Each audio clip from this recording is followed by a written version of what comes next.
কলির ঘুম ভেঙে গেল অনেক ভোরে। দূরে একটা শব্দ ঠিক কেমন যেন বুকের ভেতরে লাগে।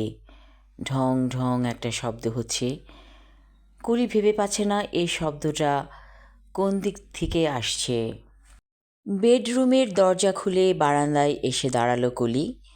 দেখল পাড়াটা নিঝুম হয়ে আছে, এখনও কোনো মানুষের কোলাহল নেই তেমন। আজ ছুটির দিন। ছুটা বুয়াকে বলা আছে আজকে যেন দেরি করে আসে, কারণ সকালের নাস্তাটা কলি নিজেই তৈরি করবে।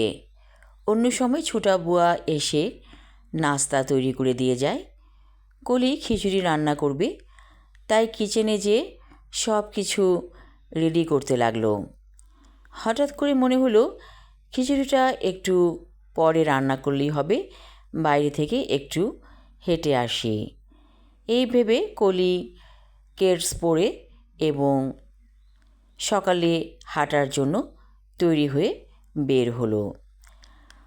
কুয়াশা ভোর বেশ ভালো লাগছে। কলিদের বাসাটা একটু গ্রাম সাইডে বলা চলে। হেঁটে হেঁটে ও চলে এলো রাস্তার একেবারে শেষের দিকে। দেখলো একটি ছেলে কলস নিয়ে বসে আছে। কলি জিজ্ঞেস করলো কলসে কী আছে। ছেলেটি বলল খেজুরের রস। খাবেন? কলি বলল অনেক দিন রস খাই না, এক গ্লাস কত করে? ছেলেটি রসের দাম বলল। কলি বলল আমাকে এক গ্লাস দিন। খেজুরের রস খেতে অনেক ভালো লাগছে। কত বছর পর এই রস মুখে দিল কলি।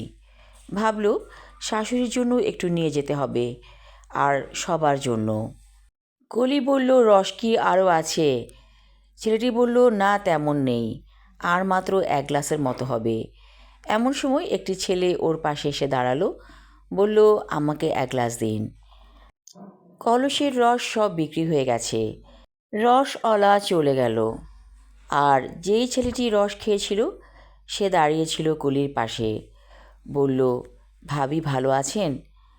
কলি বলল আমি তো আপনাকে চিনতে পারছি না। ছেলেটি বলল আমার নাম সজল, আমি এই পাড়াতেই থাকি। আপনি আমাকে চিনবেন কি করে? আপনার হাজবেন্ড তো আমার সাথে আপনাকে পরিচয় করিয়ে দেয়নি। আমি বয়সে আপনার ছোট হব, আমাকে তুমি করেই বলবেন। কলি বলল ঠিক আছে সজল, তুমি কি পড়ছো বলো তো? সজল বলল আমি ভার্সিটিতে পড়ছি, অনার্স ফাইনাল ইয়ারে। কলির হঠাৎ করে বিশ্ববিদ্যালয়ের কথা মনে পড়ে গেল। কতদিন সেখানে যাওয়া হয় না। সজল বলল আমার আজকে ক্লাস আছে, চলে যেতে হবে বাসায়। আসুন না ভাবি, আমাদের বাসায় একটু আসুন, আমার মায়ের সাথে আপনাকে পরিচয় করিয়ে দেই। কলি বলল আমার তো অনেক কাজ আছে। না আসুন ভাবি, এই তো আমার বাসা কাছেই। কলি হঠাৎ করে বলল ঠিক আছে চলো। সজল ওকে ওদের বাসায় নিয়ে এলো। বাসায় এসে দেখল খুব সুন্দর পরিপাটি ছিমছাম একটি পরিবার। সজলের মা বলল আরে বৌমা দেখি, এসো এসো বৌমা, তোমার মা তো একসময় আমার সাথে খুব মিশতো। কলি লজ্জা পেয়ে বলল ও আন্টি, আপনার ছেলেই সজল? হ্যাঁ, এটি আমার একমাত্র ছেলে, আর কোনো ছেলেপুলে আমার হয়নি। তোমার আঙ্কেল তো মারা গিয়েছে বছর 5 হলো। কলির মনটা একটু খারাপ হয়ে গেল। বলল আঙ্কেলের কি হয়েছিল? আর বলো না মা, হঠাৎ করে রাতের বেলা ঘুমের মধ্যে তিনি চলে গেলেন। কলি বলল তাহলে আপনাদের চলে কি করে?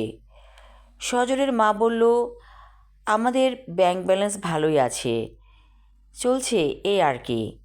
তোমার খালু আমার কোনো অপূর্ণতা রাখেনি, সব কিছু অঢেল দিয়ে গেছে। এমন সময় সজল এলো 2 কাপ কফি নিয়ে, সঙ্গে বিস্কিট। কখন যে সে কফি তৈরি করেছে সজলের মা খেয়ালই করেনি। কলি বলল এই মাত্র রস খেলাম, কফি খেতে কি ভালো লাগবে? সজল বলল অবশ্যই ভালো লাগবে, বসুন ভাবি, কফি খান।